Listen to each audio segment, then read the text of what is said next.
All right, folks, we're going live. I'm going to share this out right now across a couple of spaces for the people who want to come in. And we'll go here. And I'll also share out to all of the WhatsApp groups. Yay! James is here. Welcome back. I'm Andre in the Flow, based in New York City. We're getting James up. Perfect. This is great. Thanks for coming on. Oh my gosh, anytime. Yeah, this is fun. I've been really working at trying to build points of connection in the community. I think, hey, come on in, everybody. I think you're based up north, right? Well, I'm in Connecticut, so east, but northeast. Yeah, northeast of me here in New York. Yeah. Oh, and yes, you're from New York, yes. so, like, in any way that we can connect us with Minnesota and LA and Chicago and all those spaces, I'm trying to, like, where do you sit on the map? So, anyway, thanks everybody for tuning into today's community chat with James. Pronounce your last name. Is it Babalacco? Yes, that's it. Babalacco. Italian. Do you come from like a deep Italian family? Oh, I have no idea. No, not really. Born in Connecticut. Parents are from Connecticut, so, you know. Tell me about this. Tell me about kid James. What is 7-8-year-old kid James like? Oh my goodness. Like, my dad is here. Maybe he can answer this better. But like a ball of energy. Like I was obsessed with the cheer girls. I would put on little concerts in our like sunroom, and listening to Kids Bop. I was very involved in like the Disney side of things growing up. Lots of singing, lots of dancing. The dancing was never that great, but it was a passion. So comments aren't turned off if we don't mutually follow each other, meaning that I've never met you a day in my life. Hibiscus LE2, I'm sure you're wonderful.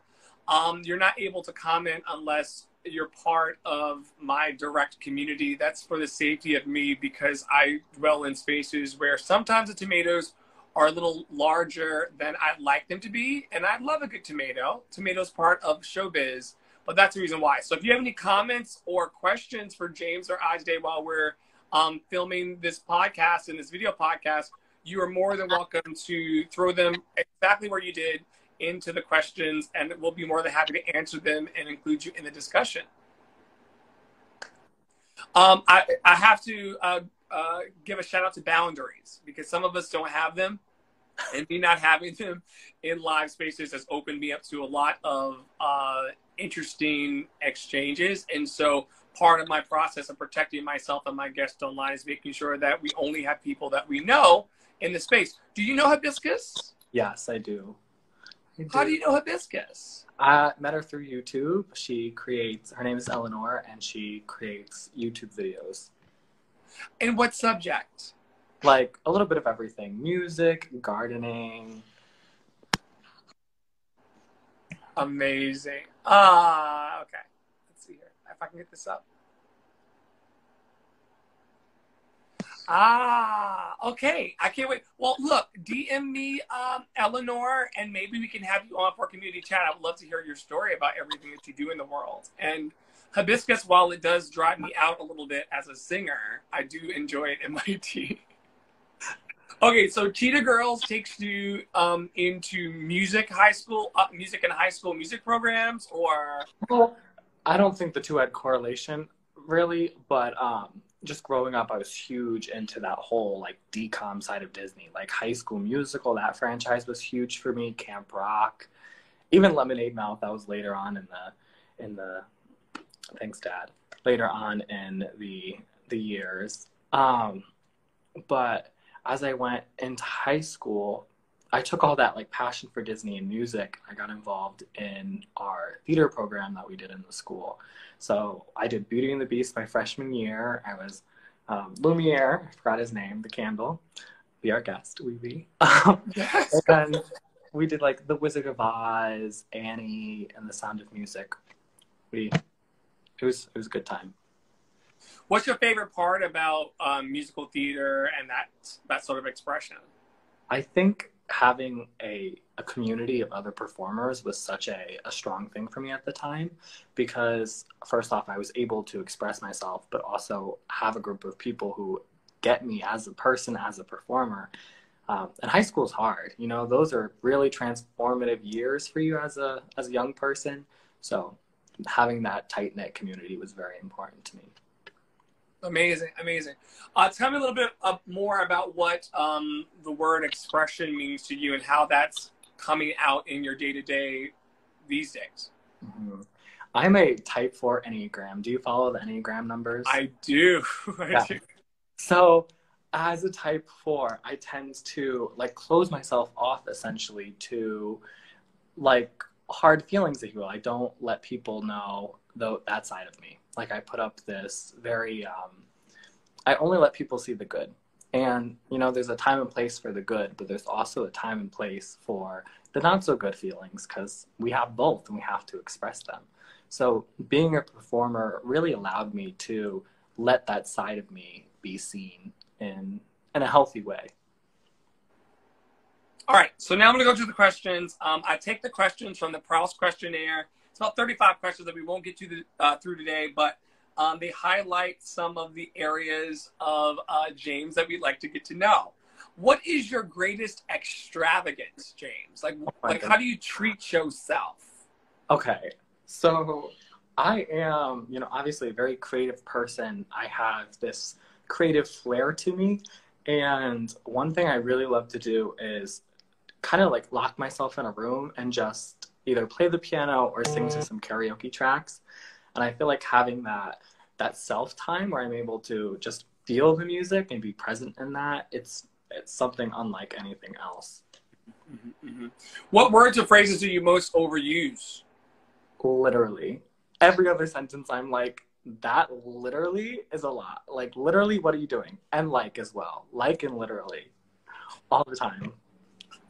Amazing. Amazing. Now that I said that, you're gonna catch on. It's gonna be like take a shot every time. Take a shot. Look, I love a good Alcohol drinking game.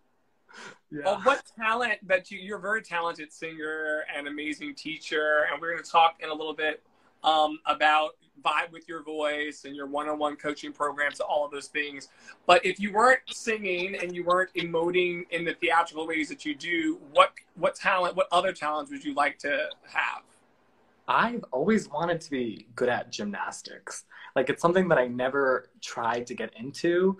I could do a cartwheel here and there, but I'm not by any means someone who is either flexible or able to do crazy things with my body, you know? So the idea of doing gymnastics, I think that's so impressive, so cool. Those people have so much respect in my book for me, but I don't know. That's just a lot and I don't see myself doing it. But I would love to do it one day.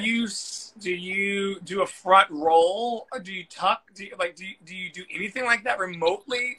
No, I mean, I could try, but I'd probably hurt myself in the process. What do you consider your greatest achievement so far? We finally found out that he's in his lower mid 20s. Tara, Tara and I were taking votes about how old you were, and you're early 20s still, and so there's so much to accomplish in the living of a life in just a day or two, or like life comes at you fast. What would you consider to be your greatest achievement up until this point? Oh my goodness, this is crazy. So in my 23 and a half years of life, there's been so many standout highlights.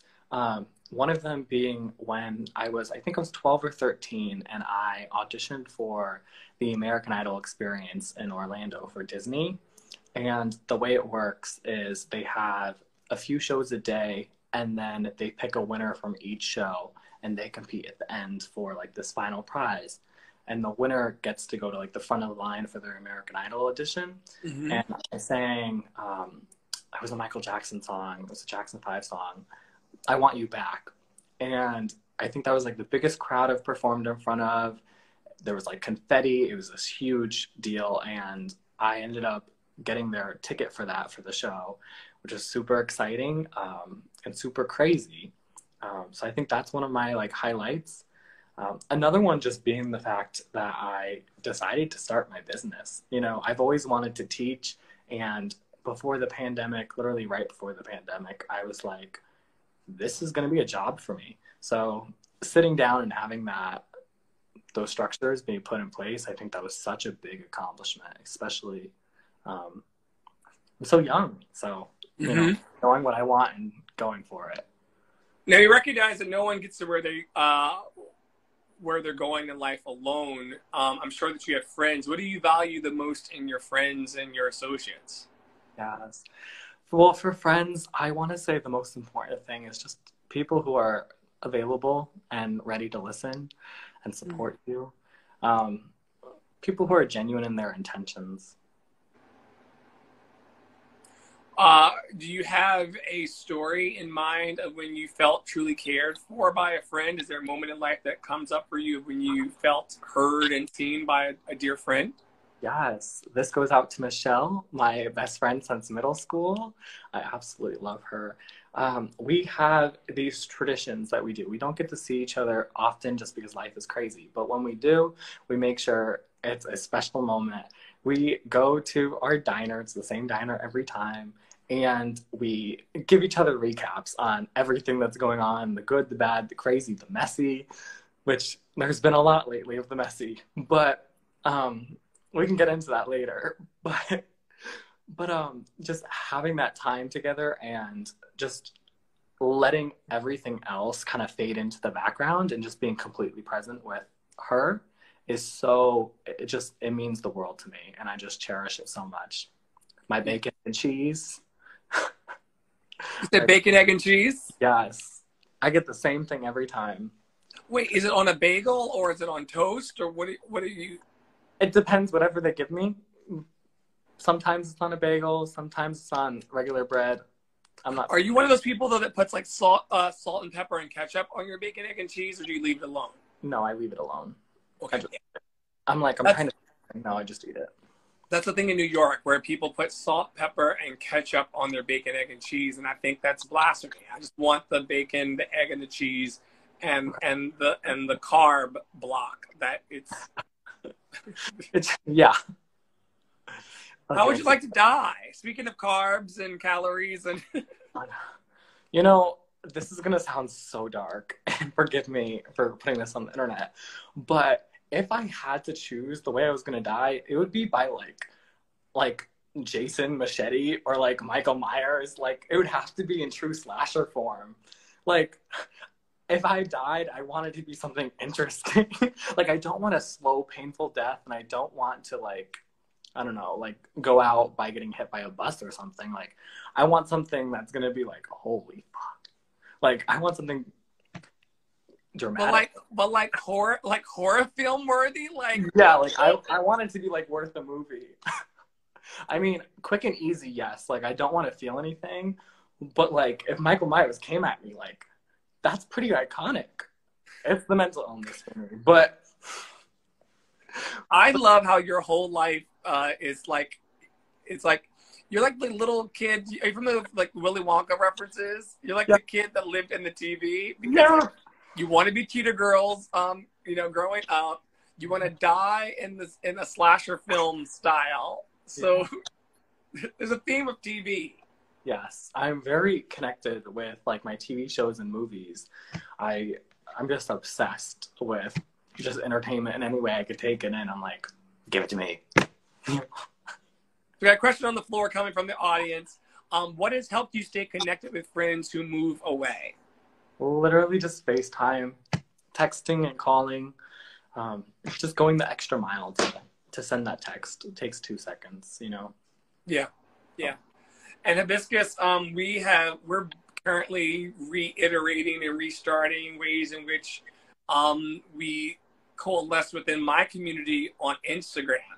There's a lot of things to scroll through, and reels are all the rage, and moving video. I feel like they're shrinking our attention span down to 5 and 6 and 7 seconds. But then there are ways in which we can use the internet, which are you pointed to FaceTime and texting. The internet, I personally don't understand how anybody, when people say to me, I miss you, I'm like, how? Yeah, I mean, yesterday, in fact, I haven't talked to this girl in like 2 years, but I saw a picture and I was like, wow, I really let our friendship slip away. What did I do? I sent her a text message and it was like nothing happened. So, like, it's never too late. It's 2022. We have all the possibilities at our disposal to take advantage of. Absolutely. Absolutely. Agree. Okay, so we're gonna stay in the death pile of the boxes. You don't seem to be afraid of talking about death. Some people are like gravely afraid of talking about how it ends, and they don't want to even contemplate it at all. But if what's his name, Michael Myers? I don't even know who that is. Yeah, But the one with the knife. Jamie Lee Curtis. You don't watch horror movies. not my Jesus.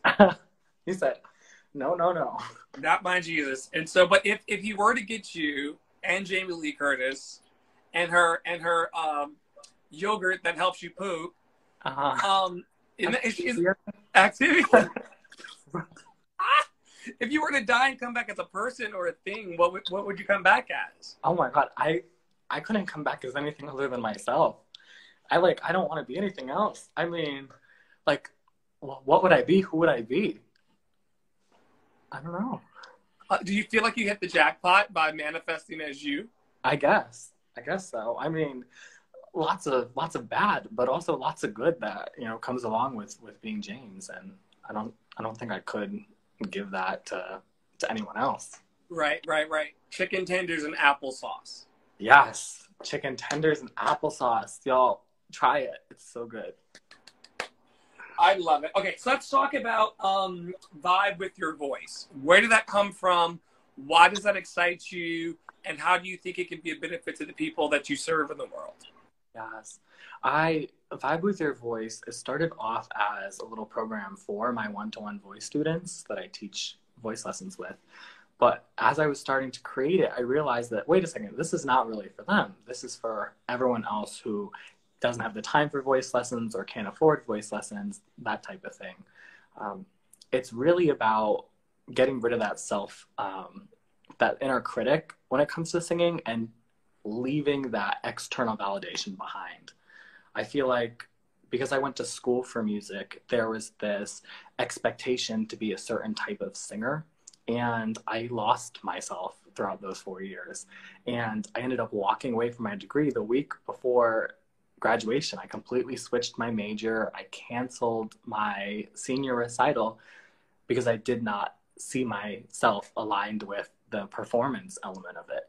And for me, this program is really about, discovering yourself as an artist and standing firmly in it. Learning to vibe with your own voice and let the other people's opinions kind of melt away in the process.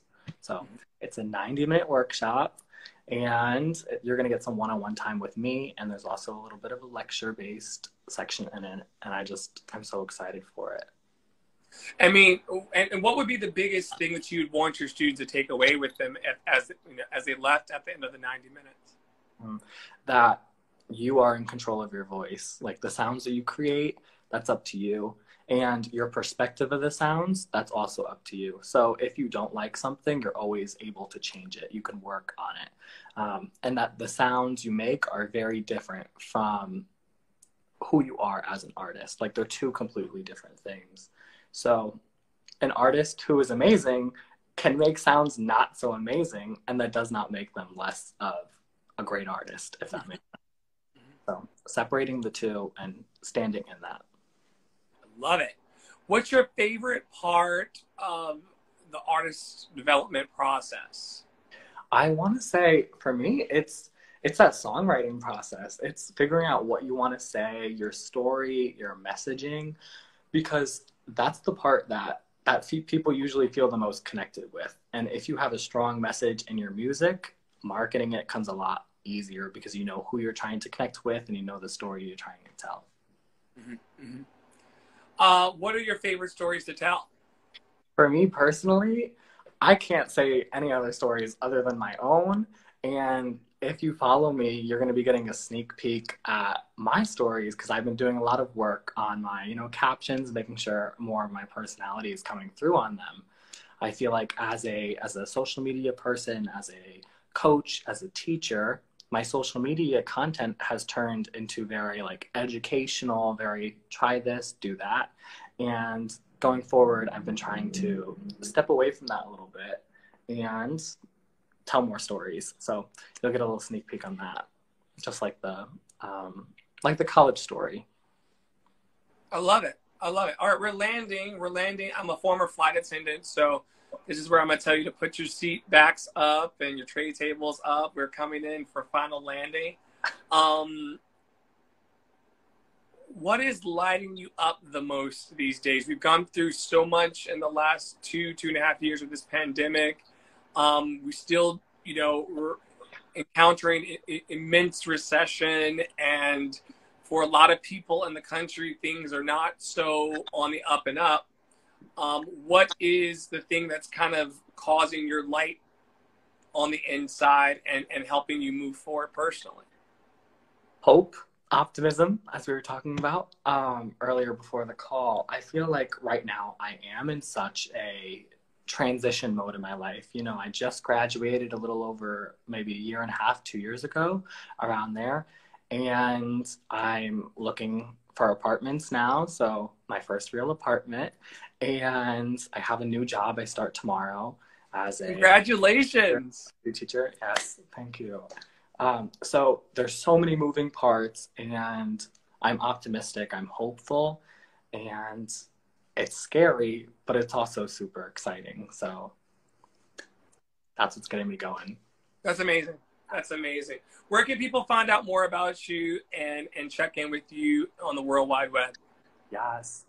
www.jamesbavalacco.com. That's in my bio on Instagram if you don't want to type it out. But right now I'm mainly hanging out on Instagram. I post YouTube videos every week, but Instagram is where you can find me at James Bavalacco. And people should come looking for you if they are in need of fill in the blank. A voice teacher, or if they're looking to start marketing their music. Perfect. James Bavalacco, everybody, thank you so much for coming to our community chat. If you'd like to hear more about James and tap in with James in private conversations behind the scene on the island, you can go to andreforhire.com, andrestep.net, or just hit us up in a private DM on Instagram. Neither James or myself or the community bites too hard, and we love to meet new people and people who are on a upward path towards whatever the universe has for them. So thanks for coming, James, and hopefully you'll come back sometime soon. For those of you listening to the Love City Arts podcast, and you've been listening to folks like Carl and Tara and now James, thank you for listening in. We have listeners from all over the world: New Zealand, Australia, India, Canada, the US, you name it. And so we're so thrilled to introduce James to our community, and also hopefully have you back sometime soon. Yes. All right. See you, everybody. Thank you so much for being here. I'm going to give some shout outs here to Simba Lau. Hi. We've got some comments here. Hibiscus says, I'm also in transition phase, finishing grad school by the end of the year. That's amazing. I remember when you were first starting grad school and how worried you were about it. I'm so glad that you're finishing up. Thanks, Dad. Thank you, Dad. That's amazing. And then we got a little bonus question here for the pod. What helps you quiet down that inner critic? Okay, so that's a lot of things. First off, separating yourself from the inner critic itself is something that I like to do. I like to say, this is what I'm thinking right now. This thought belongs to my inner critic. This does not belong to me. So I have this voice in my head. It's not me, and it's trying to convince me about this thought. Do I choose to believe it, or do I stick with my guns and figure out something that does serve me? I love that you recognize that the inner critic thought that you have does not belong to you. It belongs to that part of you that rejects you. Yeah. And so you're not internalizing like, well, I feel criticized by this because it's me, that has no place, it sounds like. Yeah. And of course, I do get stuck in my self-pity parties, type 4, and I'm replaying on that same thought over and over.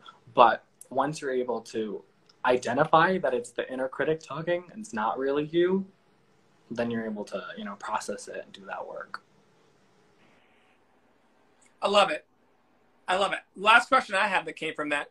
Where do you get your calm from? My calm. Well, you see, I like to think of it kind of like a heart rate monitor that's constantly going beep, beep, beep. And at this point, I'm just not trying to flatline. But hear me out. So, it's about finding the consistencies in life, like the things that are always happening, and really relying on them. Like, for example, right now I'm with friends and they're absolutely incredible friends. So just having them in my life has helped me, find that peace a little bit more when there's that external craziness factor. They're the beat. Does that make sense? Yeah. Okay. And then when the inconsistencies come up, just know that they're temporary. Like, they suck in the moment and sometimes they'll hurt, but you got to work your way through them. I love it.